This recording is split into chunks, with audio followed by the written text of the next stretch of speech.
actual bonding and van der Waal bonding. Van der Waal bonding is a kind of weak interaction between atoms. Electron बहुत ही running state में है और जाहिर है कि कहीं कहीं उनकी वेलोसिटी थोड़ा स्लो होती है और कहीं कहीं ज्यादा होती है। तो जहाँ ज्यादा होती है वहाँ नेगेटिव चार्ज आता है और जहाँ स्लो होती है वहाँ पॉजिटिव चार्ज आता है। ये कॉन्सेप्ट है basically van der Waal bonding का और उनके बीच में एक वीक इंटरेक्शन पैदा होता है पॉजिटिव और नेगेटिव चार्जेस जनरेट होने की वजह से। लेकिन उसमें एक्चुअली इलेक्ट्रॉनों की शेयरिंग या इलेक्ट्रॉनों का डोनेशन या इलेक्ट्रॉनों का एक्सेप्टेंस नहीं होता है या कोऑर्डिनेशन बॉन्ड भी नहीं बनता है।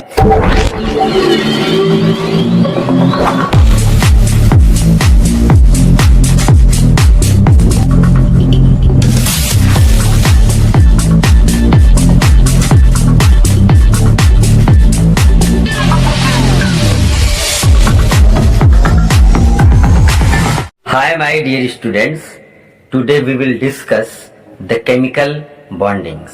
Chemical bonding and molecular structure. As first, what do you mean by chemical bond? Chemical bond is a kind of chemical force which bind two or more atoms. Chemical bond वो chemical force है जो दो या दो से ज्यादा atoms को आपस में बांधता है। अब आपको पता है कि नोबल गैसेस को छोड़कर मोस्टली सारे के सारे जो एटम्स होते हैं वो कंबाइंड फॉर्म में पाए जाते हैं, यानी वो एक दूसरे से बॉन्ड बनाते हैं तो कंबाइंड फॉर्म में आते हैं। लेकिन नोबल गैसेस की वैलेंसी चूंकि 0 होती है इसलिए वो आमतौर से बॉन्ड नहीं बनाते। यह अलग बात है कि नील बार्टलेट ने यह पता लगाया कि सम स्पेशल टेम्परेचर और प्रेशर पे ये बॉन्ड बनाते हैं और कंपाउंड बनाते हैं।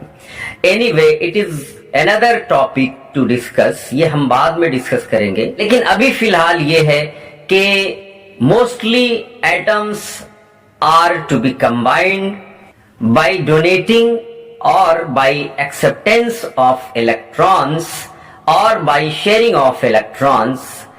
आमतौर से एटम्स जो होते हैं वो अपने इलेक्ट्रॉनों को शेयर करते हैं या फिर वो किसी को इलेक्ट्रॉन देते हैं या फिर किसी से इलेक्ट्रॉन लेते हैं और वो बॉन्ड बनाते हैं।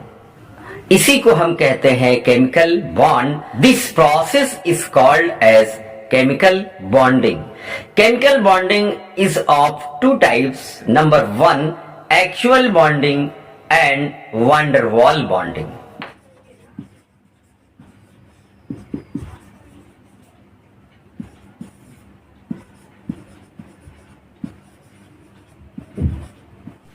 Actual bonding and van der Waal bonding. Van der Waal bonding is a kind of weak interaction between atoms. ये एक तरह का वीक इंटरेक्शन है van der Waal फोर्स। जैसे कि दो एटम्स एक साथ हों या दुनिया की कोई भी चीज एक साथ बैठी हो, एक साथ रख दी जाए तो उनके बीच में अपने आप ही एक वीक इंटरेक्शन होता है। अगर हम फिजिक्स के रिगार्डिंग बात करें तो van der Waal फोर्स या van der Waal बॉन्ड समझ में आता है। इलेक्ट्रॉन बहुत ही रनिंग स्टेट में है और जाहिर है कि कहीं कहीं उनकी वेलोसिटी थोड़ा स्लो होती है और कहीं कहीं ज्यादा होती है। तो जहाँ ज्यादा होती है वहाँ नेगेटिव चार्ज आता है और जहाँ स्लो होती है वहाँ पॉजिटिव चार्ज आता है। ये कॉन्सेप्ट है basically van der Waal bonding का और उनके बीच में एक वीक इंटरेक्शन पैदा होता है पॉजिटिव और नेगेटिव चार्जेस जनरेट होने की वजह से। लेकिन उसमें एक्चुअली इलेक्ट्रॉनों की शेयरिंग या इलेक्ट्रॉनों का डोनेशन या इलेक्ट्रॉनों का एक्सेप्टेंस नहीं होता है या कोऑर्डिनेशन बॉन्ड भी नहीं बनता है। तो इस तरह से हम एक्चुअल बॉन्डिंग नहीं कहते, उसको हम van der Waal फोर्स कहते हैं या van der Waal बॉन्डिंग कहते हैं।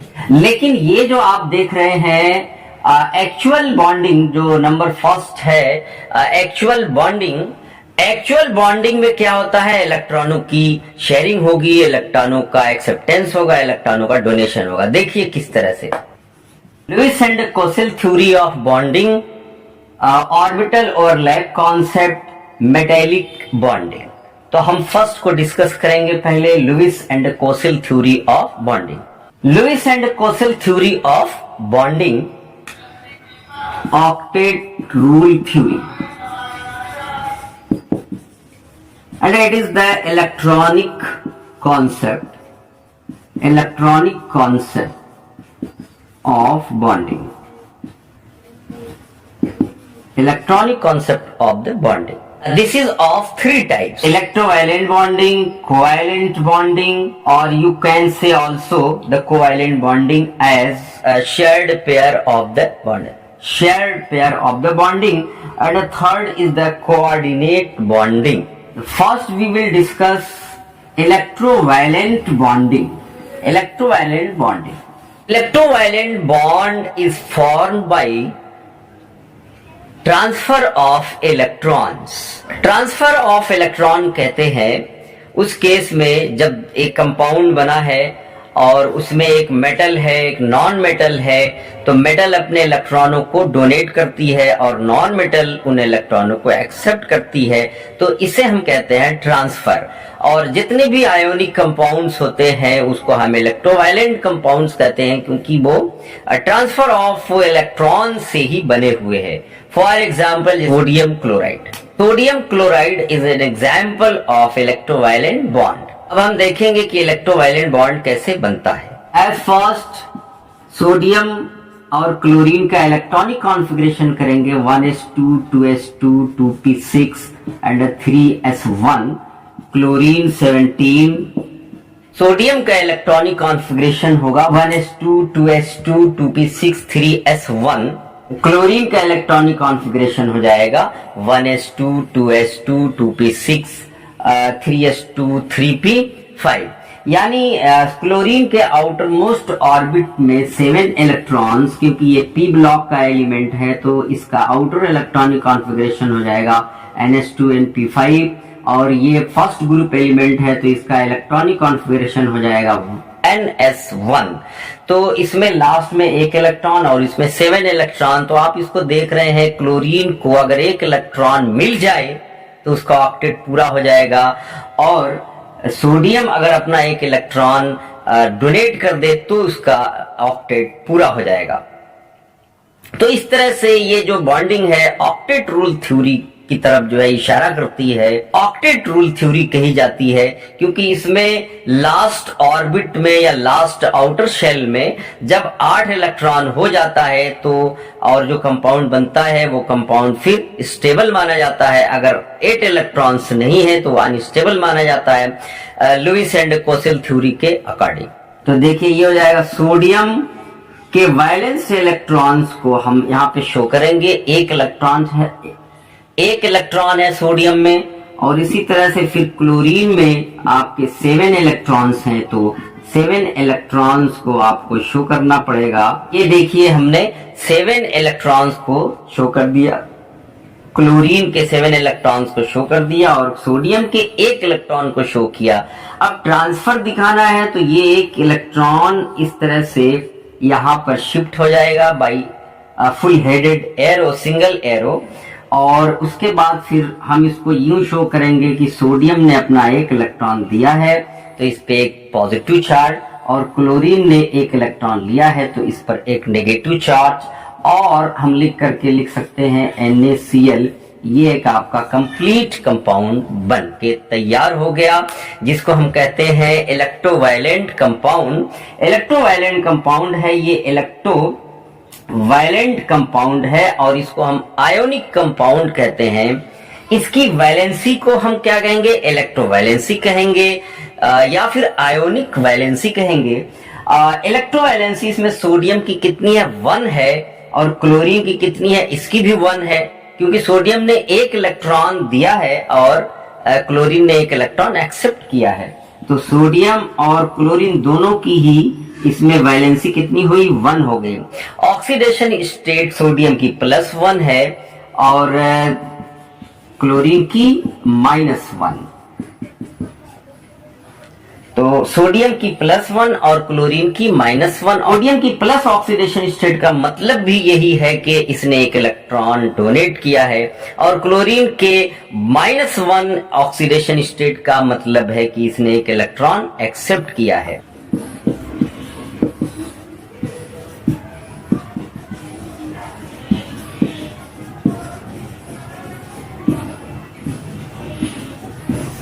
कैरेक्टरिस्टिक्स ऑफ इलेक्ट्रोवायलेंट कंपाउंड और आयोनिक कंपाउंड।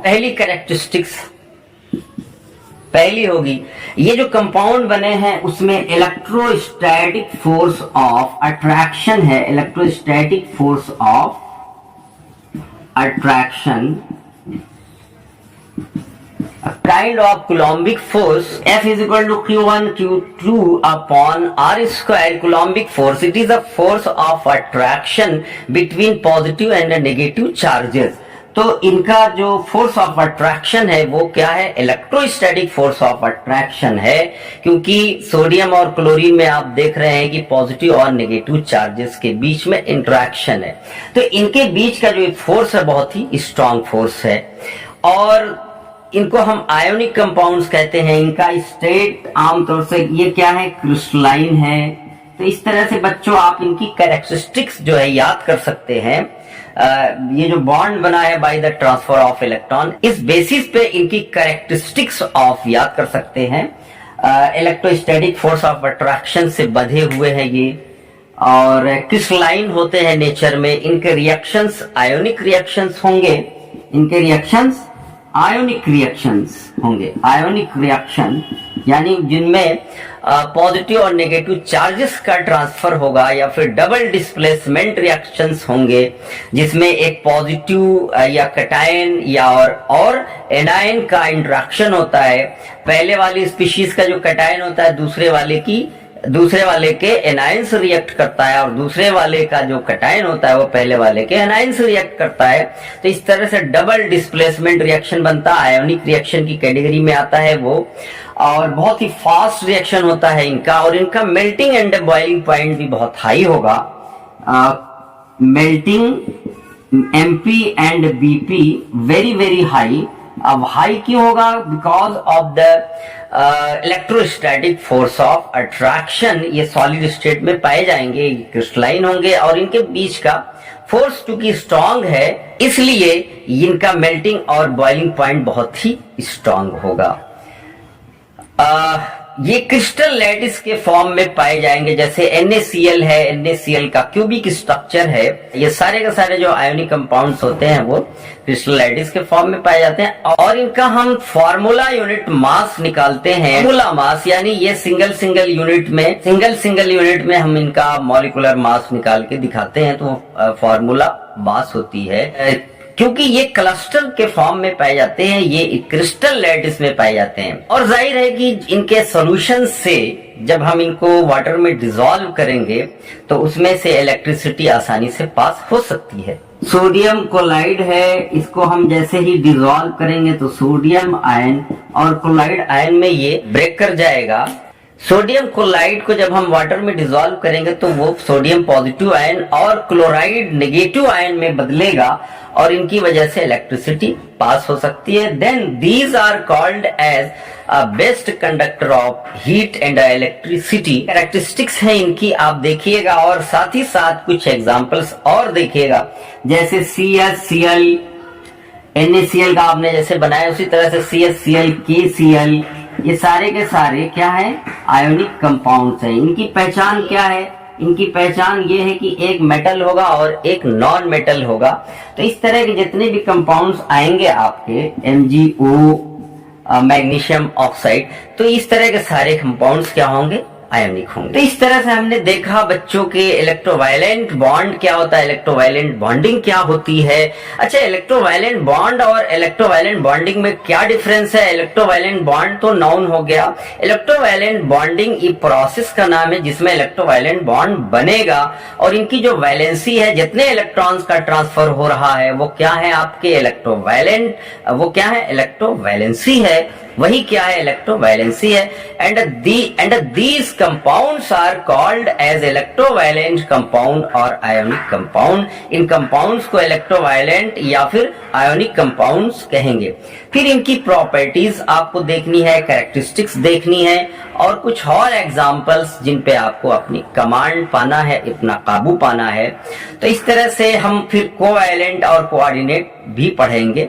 आज के लिए आप इसी पे प्रैक्टिस कीजिए, तब तक के लिए अख्तर सर को दीजिए इजाजत।